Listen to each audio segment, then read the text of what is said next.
ஓம் சாய்ராம். என் அழகு செல்வமே, உன் சாயப்பா இன்று உன்னிடம் பேச வந்துள்ளேன். சற்று நான் கூறுவதை கேட்டுவிட்டு செல். என் குழந்தையே, எதை நினைத்து அச்சம் கொள்கிறாய்? இனி எதை நினைத்தும் நீ பயம் கொள்ள தேவையில்லை. உன் அருகிலேயே உன் சாயப்பா இருக்கிறேன். இனி எதற்கு அஞ்சுகிறாய்? நீ எந்த செயலை நினைத்தாயோ அது வெற்றிகரமாக முடியும். அதை முடித்து தருவது உன் சாயப்பாவின் பொறுப்பு.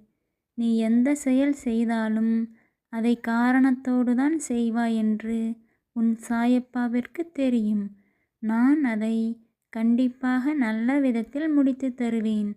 உன் வாழ்வில் நீ வெற்றி பெறுவதற்கு உனக்கு துணையாக என்றும் உன் சாயப்பா இருப்பேன். இது உன் சாயப்பாவின் உண்மையான சொற்கள்.